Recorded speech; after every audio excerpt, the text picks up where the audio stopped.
Welcome to Hope Blooms, a podcast from the Early Pregnancy Loss Association.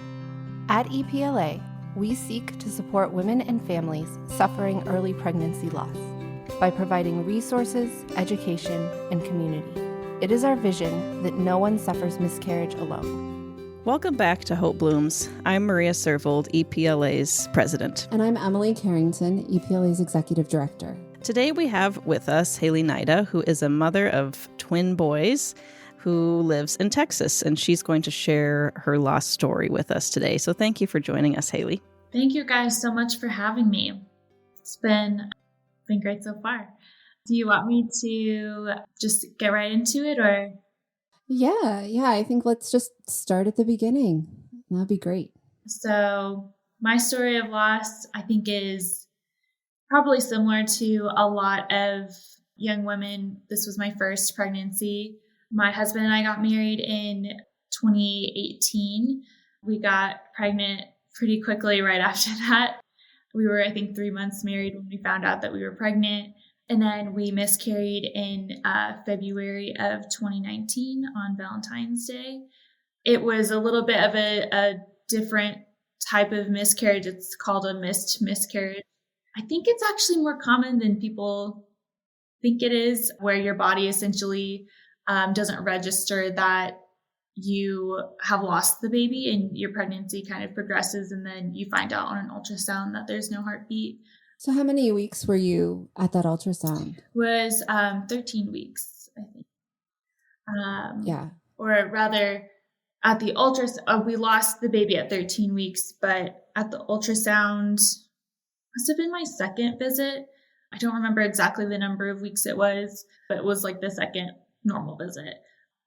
So it took 2 weeks then after we found out to actually miscarry, and we named our baby Mark Valentine, Mark after his father, and then Valentine for St. Valentine's Day. I will say that our experience with our miscarriage was marked pretty heavily with our experience with the church directly following. I think that, so Mark and I are Catholic, and we knew the day that we found out that the pregnancy was no longer viable, we knew that the confession was happening at our church. So we decided to try and find some answers about what to do next. Questions about whether or not we needed to plan a funeral. And in my mind, I was like, funerals are so expensive. They're like $10,000. Am I supposed to pick a headstone? Like, I just got married. I'm 23. And so we went into the confessional, and the priest was, I think, kind of shocked to see us and maybe didn't know exactly what to do in that situation. It was a really big church in Detroit, so I'm sure that they had actual resources for this, but he kind of was like, sometimes we do a funeral and sometimes we don't, and it's kind of whatever you guys would like to do in this situation, and I'm so sorry for your loss and all of this. And so we kind of left and weren't really sure what to do. We're kind of leaning on Catholic friends who are older than us to help us along. But I think that was like a pretty crucial mistake in this time when we're talking a lot about being pro-life versus pro-choice. I think the church needs to address miscarriages as death. To believe in life also means to believe in death. And if you are mourning the loss of the unborn, then you need to hold a funeral. They're a real person. It can't be so deferential. The church is always, in the face of death, victorious and certain and brilliant. And in our situation, the first time that we had to encounter death so personally, she was suddenly confused and not sure who to contact. And I think that really made the years following our miscarriage a lot more difficult than they maybe could have been. And it was kind of thanks to friends within the church who were also the church, but some friends who had also had a miscarriage to provide space for, a funeral and help with some of that. But yeah, that's kind of the broad strokes of our story. There was a lot that came after, but I think what you're saying, we hear so frequently with miscarriage that women feel like they didn't get that closure that they needed, and that you guys knew to reach out for that and to ask for that. And then still, it's so interesting, I think, that we haven't normalized that death and that grieving. Like you said, that this is something the church is and should, and exactly what they're here to do, to combat. And I think that it's really unfortunate that somehow these early losses, and I think there's an interesting problem there. I know some women really struggle, not everyone's able to retrieve or even identify the body. We've talked about this on earlier podcasts, about retrieving the body or retrieving it from medical facilities. And I think that this is something we have to keep talking about. And I remember for me, after my first loss, how a friend of mine even recommended, and we ended up doing a sort of memorial service. We didn't do a burial service. We weren't able to have the body. So the church helped us in that way, but it was also a very small private family service. But a friend early on said, like, just do something to remember the baby. And I remember thinking, like, with all the comfort that gave me and how I hadn't even thought of that yet. Now, this was in the, hours following the loss, but why is that, not? Yeah, not the normal. Yeah. Well, we always say, like, when your grandma dies, every there's steps, like, what to do, or if you don't know what to do, the first person you call, if you called the church, it'd be like, talk to this person, this person, this person, do this. Like, there's a whole script for it. And with these losses, I feel like there's sort of beginning to be one, or at least among, like you said, friends, who've gone through it. And we have that here in town. There's people who've gone through it and can, like, sort of help tell others what sort of things they can do. But there's not that sort of, like, general recognition of this is still a death that we want to treat as such, Let's sort of back up a little bit to the missed miscarriage, to the burial, and talk about that and look at that, because I think that's something, as we're saying right now, that so many women, you say you had a missed miscarriage. I had two, and I thought I had never heard of them. I had no idea what they were. Like, totally like you. I'm like, I didn't know, I was 12 weeks or 11 weeks, 6 days, and I was eating my saltines, and I was super morning, nauseous and all the right things. And then there's no heartbeat. Like, what does that even mean? And no signs of miscarriage. So I think that there are a lot of women, I had never heard that word, sitting on the table, you've had a missed miscarriage. And I was like, whoa, I don't know what that is. So I think there are a lot of women, your story, from the missed miscarriage and then just muddying through the days and weeks after that. So can we back up a little bit from the time you found out you were miscarrying and then moving forward to what you ended up doing with the baby and body and all of that? And well, and I just, even before that, the 2-week wait, that sounds terrible. And like the worst, you probably think, like, should I go anywhere? Should I not go anywhere? Do I just sit, that would be difficult. Obviously, finding out that there wasn't a heartbeat was a terrible day. I think the 2-week waiting period, I honestly don't remember it that well. I don't think right away it hit me like it did in, like, maybe the following 2 years of, like, trying to process that. Because I think when you're just in it and it's like there's a lot of medical language and you're kind of not sure what's happening, and they say that it's going to feel like a really bad period, and it just felt like an understatement for me. They always say that. Our listeners cannot hear me shaking my head. No. Yeah. Oh my gosh. But yeah, it's the 2 weeks. Yeah, I don't have a lot of clear memories of it. I think there was just a lot of, like, is it actually going to happen? Were they right about it?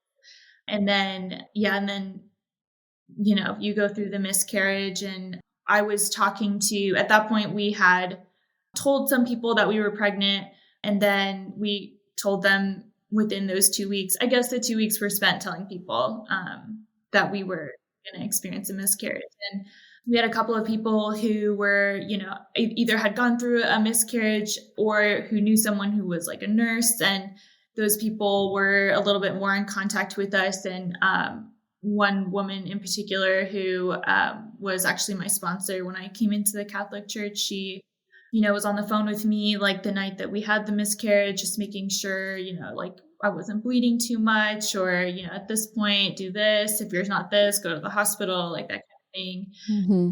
And then she, at some point, offered to have a funeral in her backyard, a piece of her land. And one of her kids made like a headstone for us, and she got holy water. And I don't know that it was, honestly, don't remember it too much. I remember this like very clear image of Mark.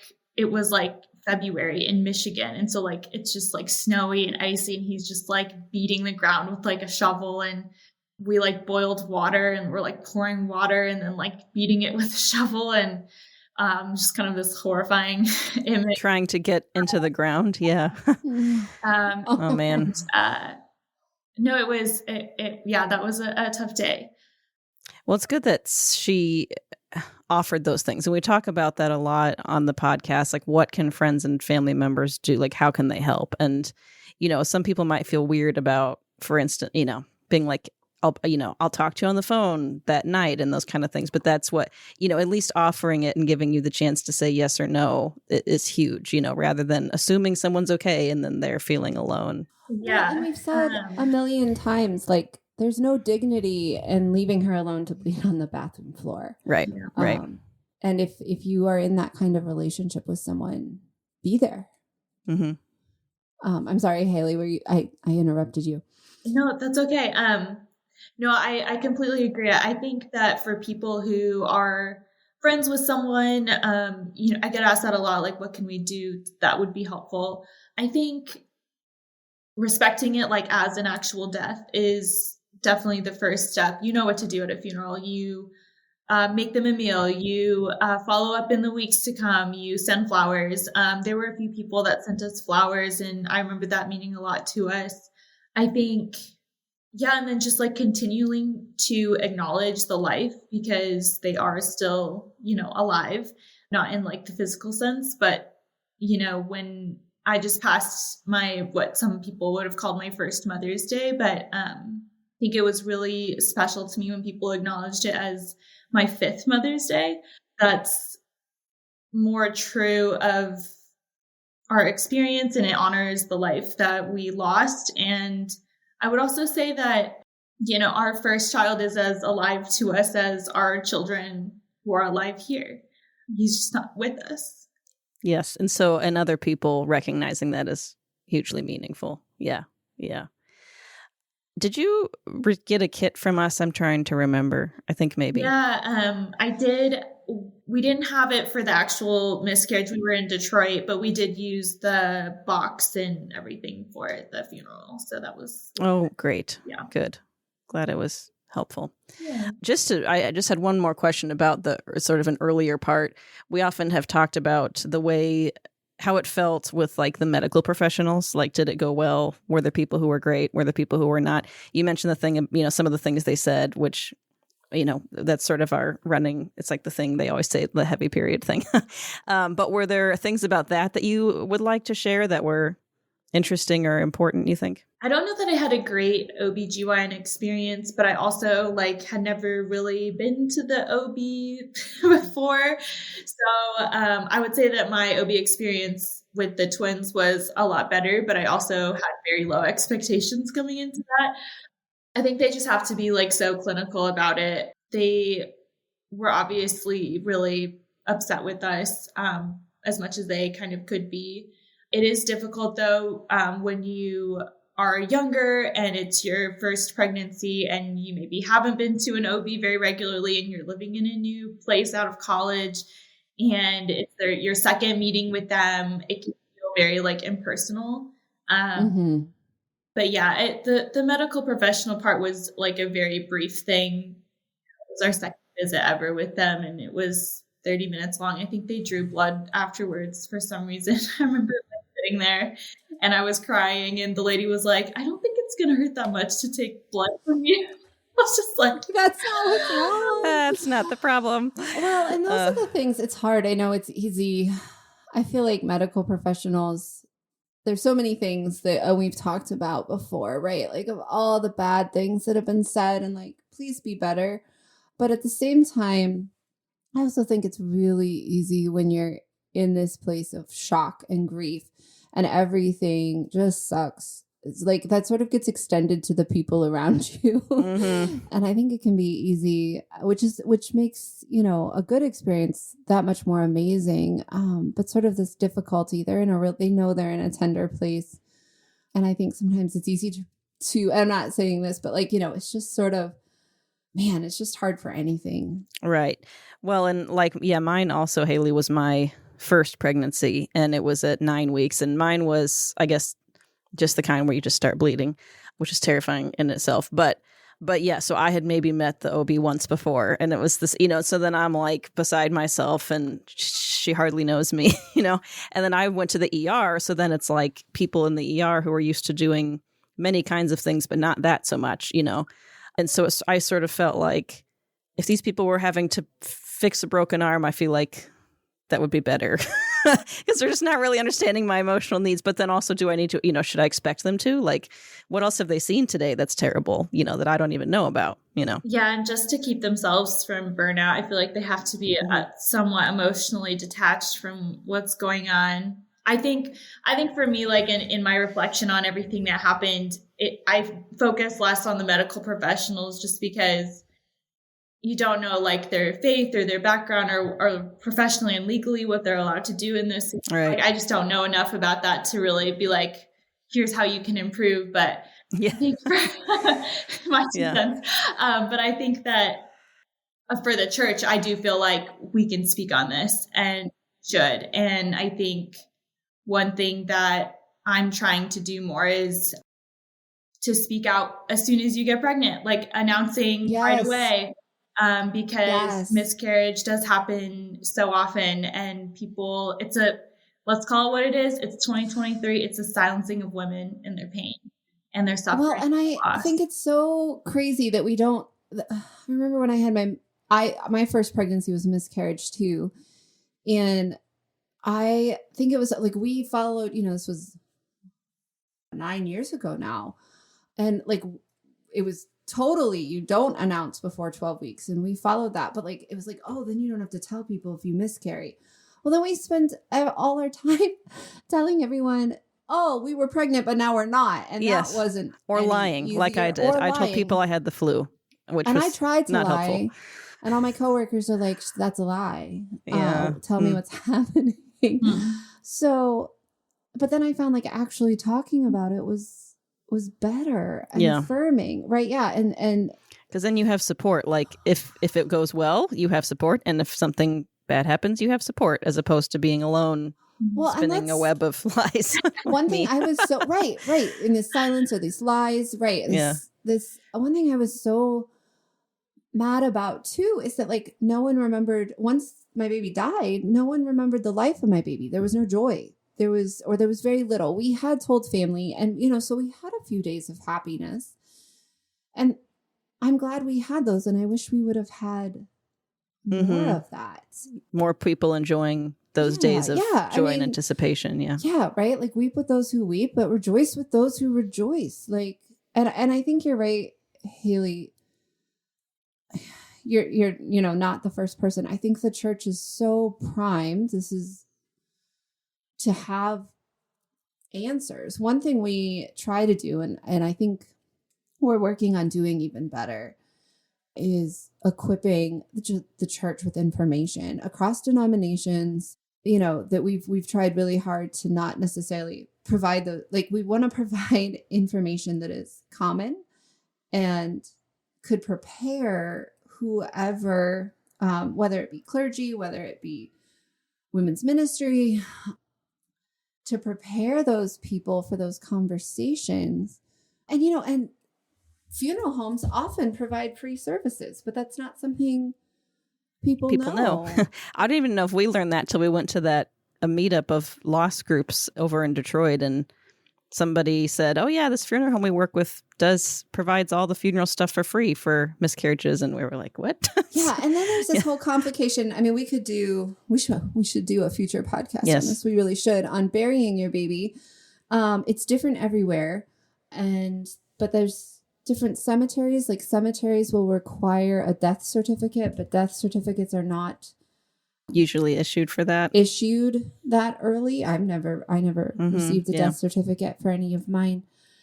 And I think that's so, I do have a friend who buried in a cemetery, and it was a complicated nightmare paperwork, and no mother should have to do that. And that's where I think clergy can be so helpful, right? Like imagine if that priest would have said, come to my office.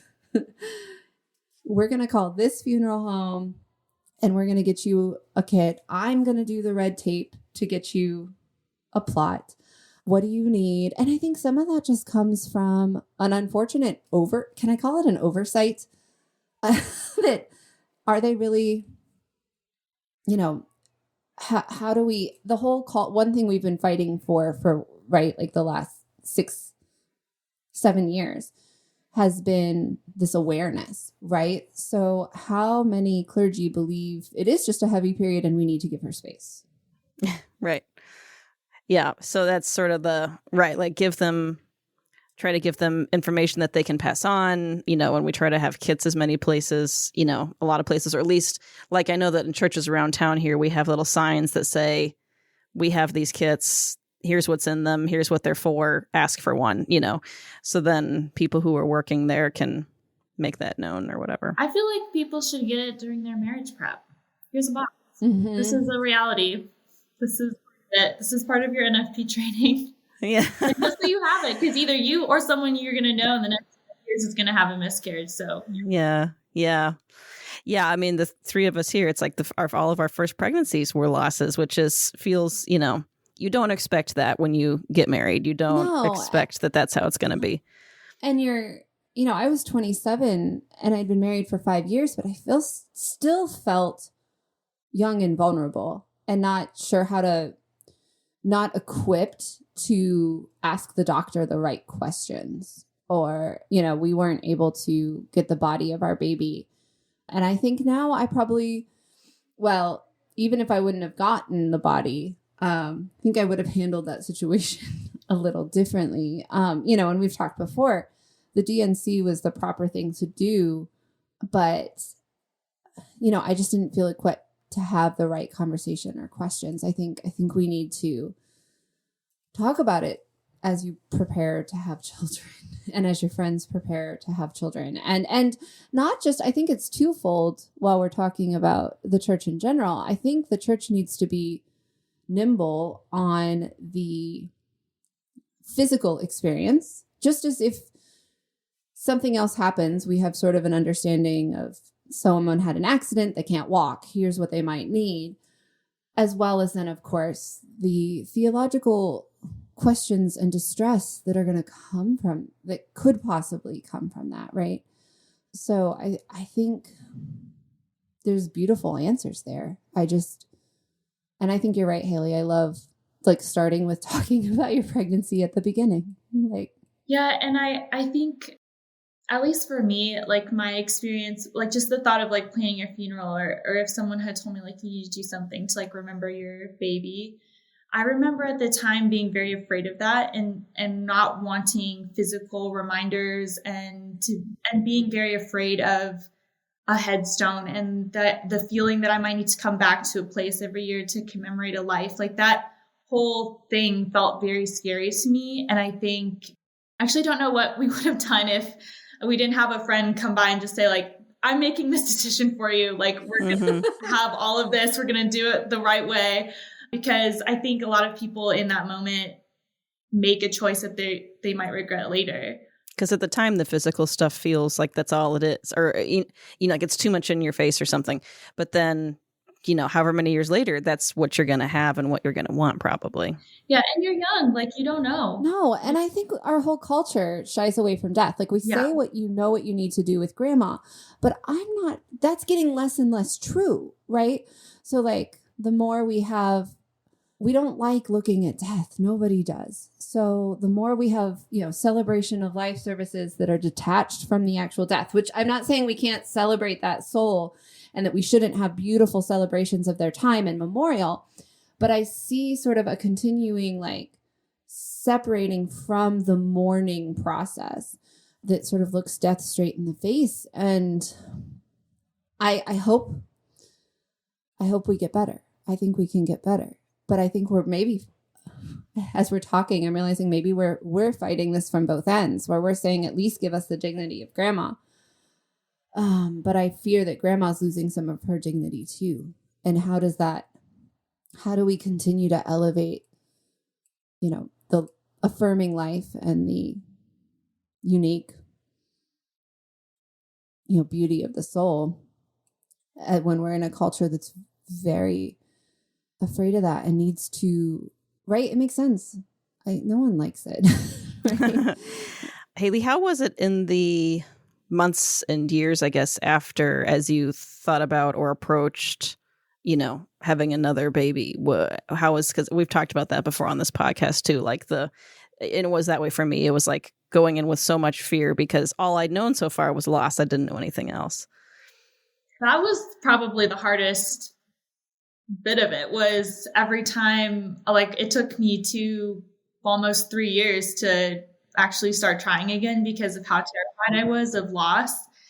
And it felt like every time we were going to get close to starting to try again, I would go through this strange re-grieving process where I would really panic and kind of have to live through those moments again, and which made it even harder to get I would back away and then try to get closer to it again, just over and over. And then of course, with time, that gets easier. But I think I had to I think that Mark's life and a lot of lives of the children of the unborn, they really are witnesses to us about love and the life of Christ. Christ is not physically here, and he compels people without physically being here.